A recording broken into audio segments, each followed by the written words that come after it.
Walt Hensley talked to his horses every morning before the sun came up. Not the way some people talk to animals.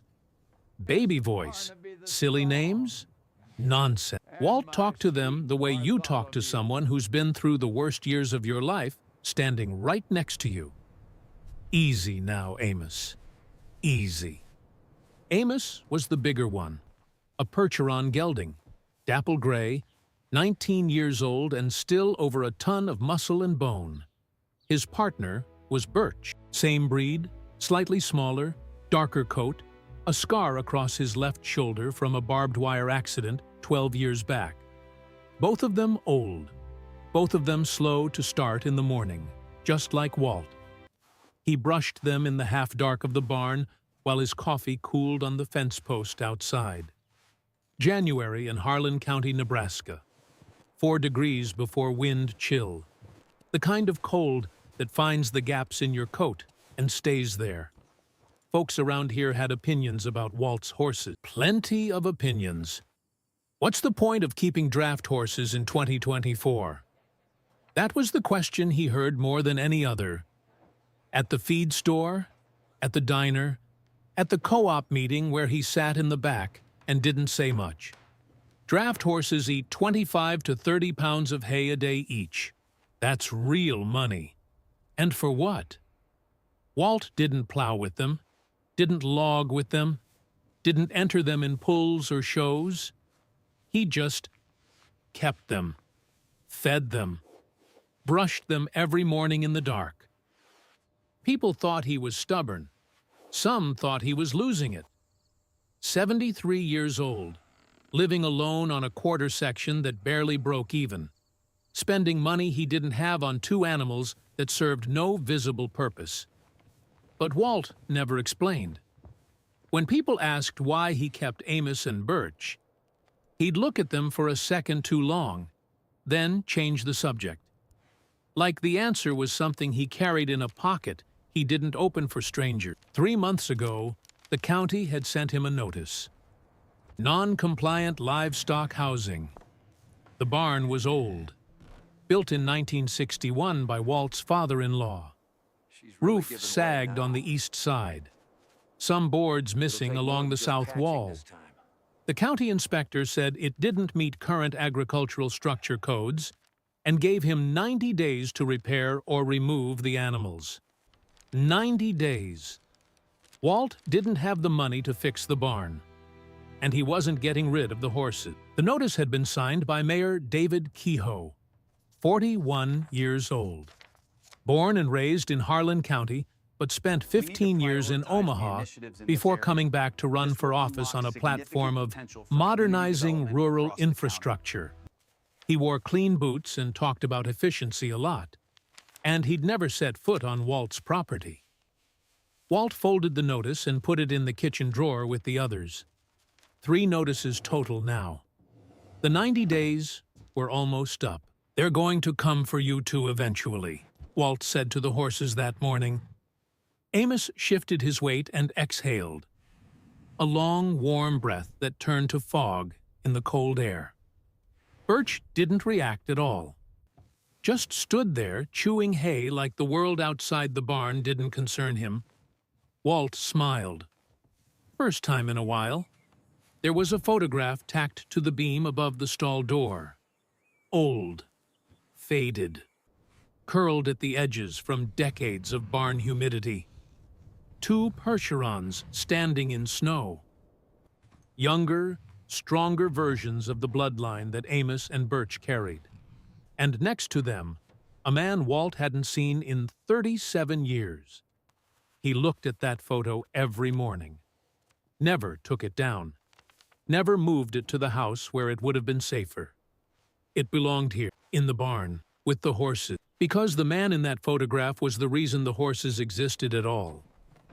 And the thing Walt never told anyone, the thing he kept folded up tight inside himself like that notice in the kitchen drawer, was that the man in the photo shared a last name with the mayor who wanted them gone.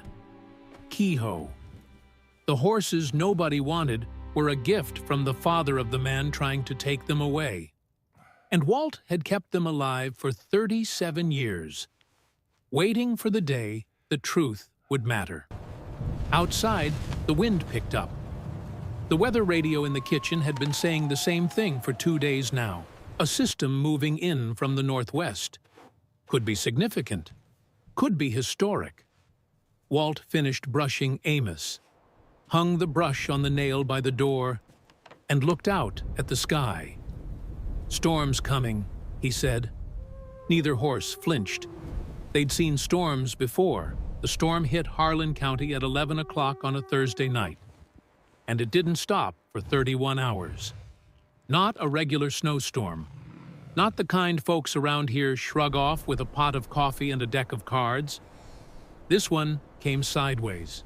Wind gusts over 60 miles an hour, pushing snow so thick you couldn't see your own hand if you held it out in front of your face.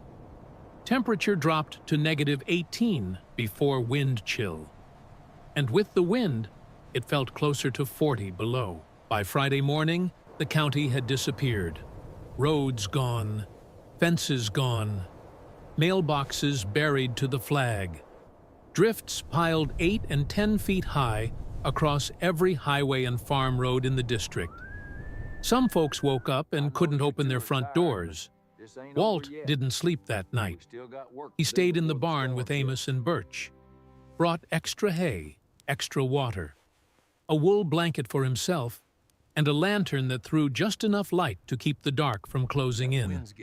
The barn groaned and creaked in the wind, and that old roof flexing in ways that made Walt hold his breath more than once.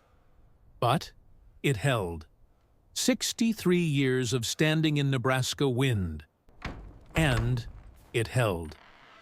When the snow finally stopped on Friday evening, Walt pushed open the barn door and stood there looking at a world he barely recognized. His truck was buried to the mirrors. The house looked like a white mound with a chimney. The road. There was no road, just a flat white plain stretching in every direction, broken only by the tops of fence posts poking through like tiny black fingers. He checked his phone. No signal. Power was out. Had been since midnight. By Saturday morning, the emergency calls started coming through on the county radio frequency. Walt kept an old battery-powered scanner in the kitchen. Habit from decades of living alone in a place where weather could kill you if you didn't pay attention. What he heard wasn't good. Highway 136. Blocked. Highway 89. Blocked. County roads 12 through 47. All impassable. The county had 4 snowplows. 2 had thrown hydraulic lines in the first 6 hours. A third slid into a ditch on Route 23 and cracked the front axle. The fourth was still running, but the driver couldn't see well enough to plow without risking a roll-off into the drainage channel. Then came the call that changed everything. A woman's voice, shaking, trying to stay calm. Her name was Renee Garza. Lived on a farm 11 miles south of town, past the creek crossing on County Road 19. 8 months pregnant. Contractions started 2 hours, and they were getting closer together.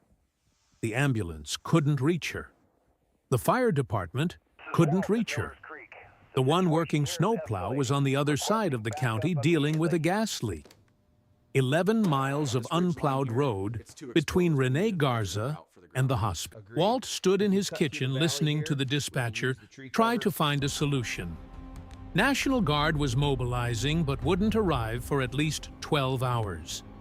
State highway crews were overwhelmed and working from the interstate inward. Nobody was coming to County Road 19 anytime soon.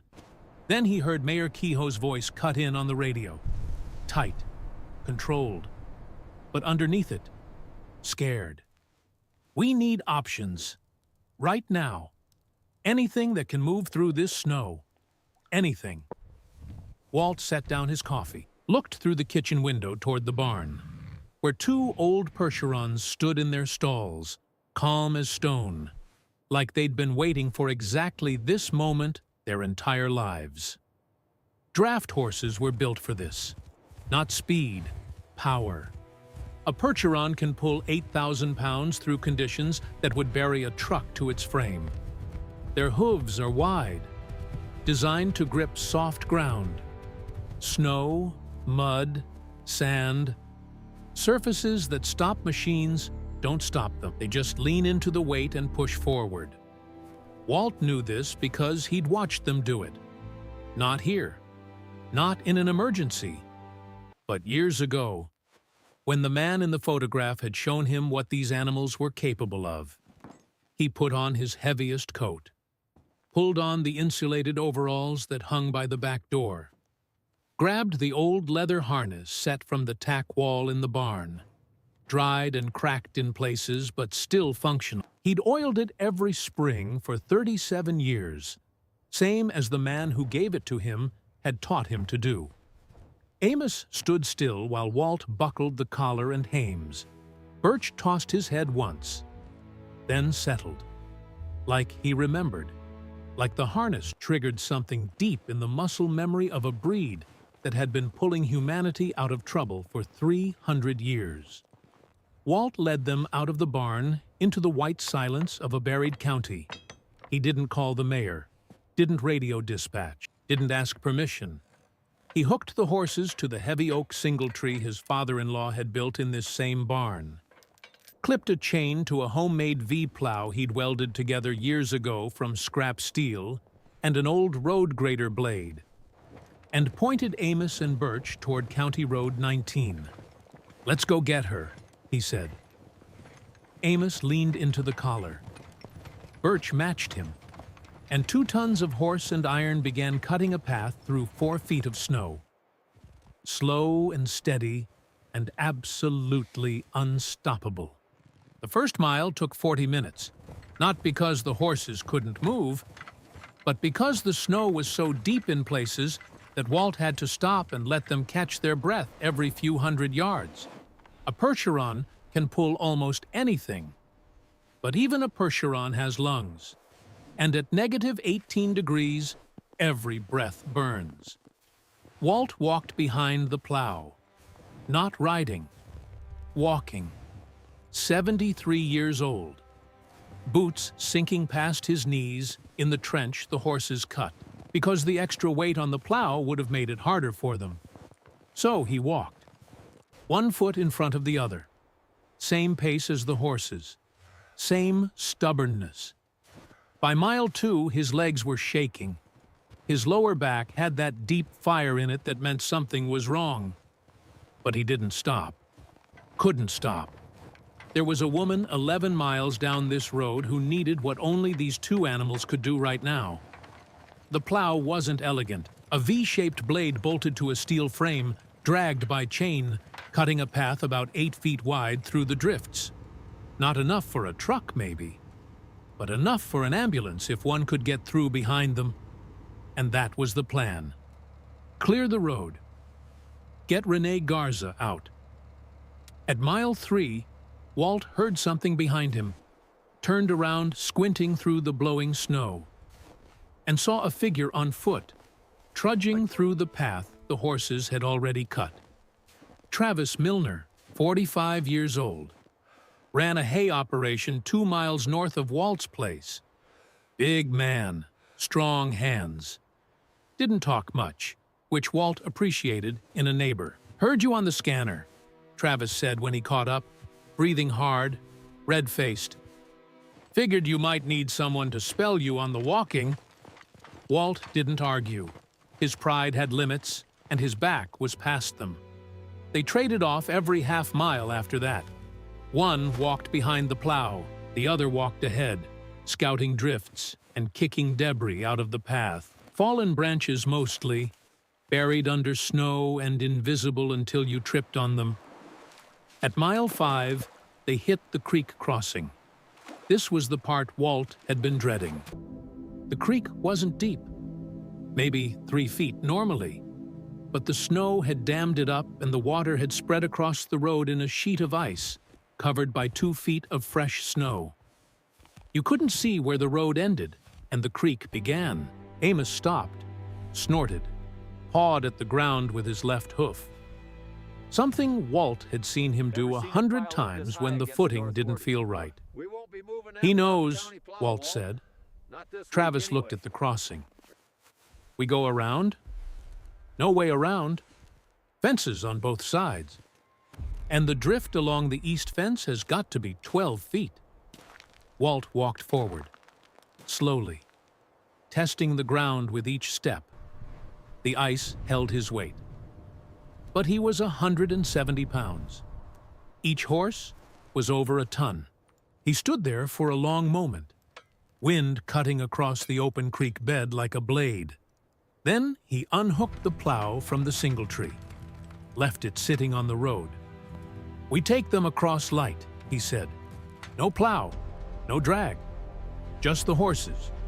Then I'll come back for the blade and pull it across by hand with the chain." Travis stared at him. "By hand? That blade weighs 300 pounds. I'm not risking a horse through bad ice with that kind of drag behind him." It took them an hour. Walt led Amos across first, step by step, talking low and steady the whole time. The ice cracked twice, but held. Birch followed on his own, didn't even need leading. Just watched where Amos put his hooves and walked the same line. Then Walt went back alone and dragged the plow across the ice with the chain over his shoulder. 300 pounds of steel on a frozen creek. And a 73-year-old man pulling it like a mule because he refused to risk an animal. Travis didn't offer to help, not because he didn't want to, but because he understood that Walt needed to do it himself. Some things aren't about strength. They're about a promise you made to someone who isn't here anymore. They rehooked the plow at mile 6 and kept going. By mile 8, word had spread. The county scanner was buzzing. People were standing at the ends of their driveways, watching 2 gray horses cut a road through the worst blizzard in 40 years. Some of them had shovels, started clearing their own sections to connect with the path Walt was cutting.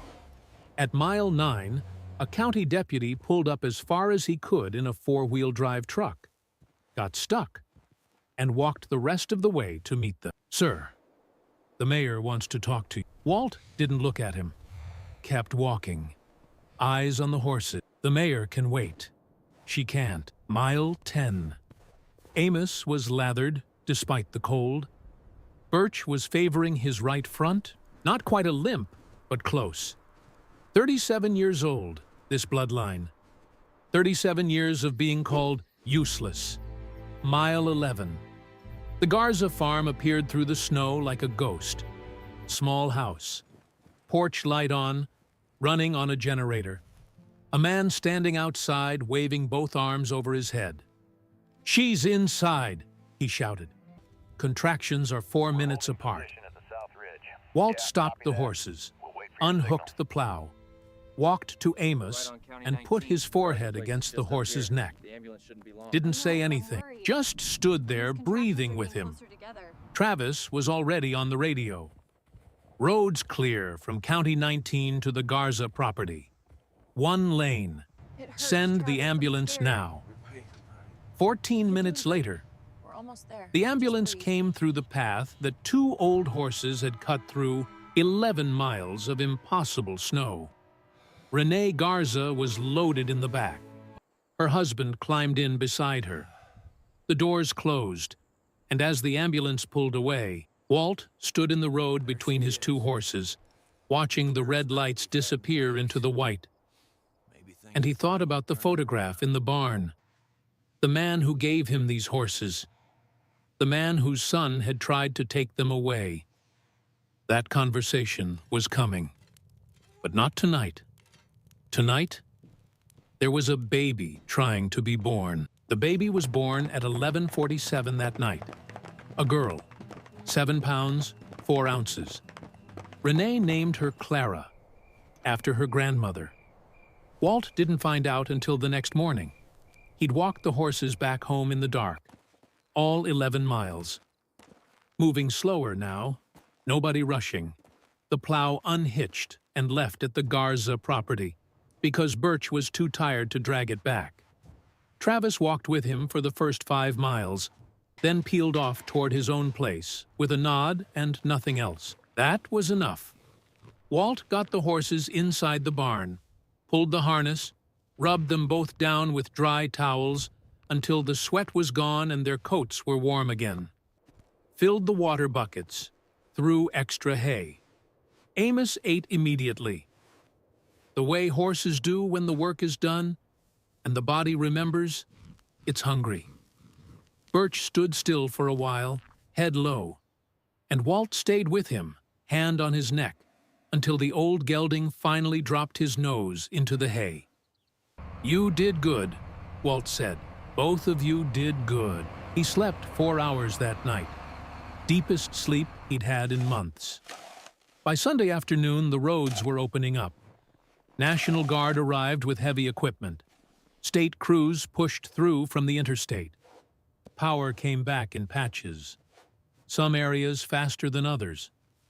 The county started digging itself out the way it always did. Slow, tired, one driveway at a time. Walt was in the barn Monday morning doing what he always did, brushing the horses before sunrise, when he heard a truck pull into the yard. Door opened and closed. Footsteps on frozen ground. Mayor David Kehoe appeared in the barn doorway. He looked different than the last time Walt had seen him, which was never in person, only on the notice with his printed signature.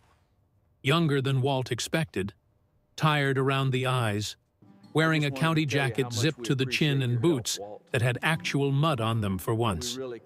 Neither man spoke for a few seconds. Amos shifted in his stall. Birch didn't move. "Mr. Hensley, I came to thank you," Kehoe said. "What you did Saturday." "I didn't do anything," Walt said. He kept brushing Amos. Didn't look up. "The horses did it." Kehoe stood there, uncomfortable. The way people get when a conversation isn't going the way they rehearsed it in the truck. "The notices," Kehoe said. "I'm going to have them withdrawn. The barn. We'll figure something out. I was wrong about—" "Come here," Walt said. He set the brush down, walked to the beam above the stall door, and took down the photograph. The old one, faded, curled at the corners. He held it out to the mayor. Kehoe took it, looked at it, and his face changed. 2 Percherons in snow. A young man standing between them. Mid-30s, dark coat, work gloves, a grin on his face like he'd just won something that mattered. "That's—" Kehoe's voice broke. He swallowed, started again. "That's my father." "Robert Kehoe," Walt said. "Winter of 1987. I lost everything that year. Barn burned down. Wife had just left. I had nothing. Not a dollar. Not a reason to stay on this land." He paused. "Your father drove over one morning with a horse trailer. Didn't call first. Didn't ask if I wanted help. Just showed up with 2 Percherons and a set of harness and said, 'These 2 will work harder than any tractor, and they won't ever leave you.'" Kehoe stared at the photograph. His thumb was trembling against the edge. "Amos and Birch are the grandchildren of those 2 horses," Walt said. "I kept the bloodline going for 37 years, because your father told me they'd save my life someday." He looked at the mayor. He was right. They just saved someone else's first. Kehoe tried to speak. Couldn't. He pressed the photograph against his chest and stood there in the cold barn with tears running down his face, while 2 old horses watched him from their stalls like they understood exactly what was happening. Walt put his hand on the younger man's shoulder. Didn't squeeze. Just rested it there. "Your father was a good man, David. Best I ever knew." Outside, the snow was melting. Slow. The way things heal when you give them time. Amos nickered softly from his stall. Birch finally moved, walked to the stall door and pushed his nose against the mayor's arm. Gentle, like greeting someone he'd been waiting to meet for a very long time. Walt picked up the brush and went back to work. Some things don't need more words than that.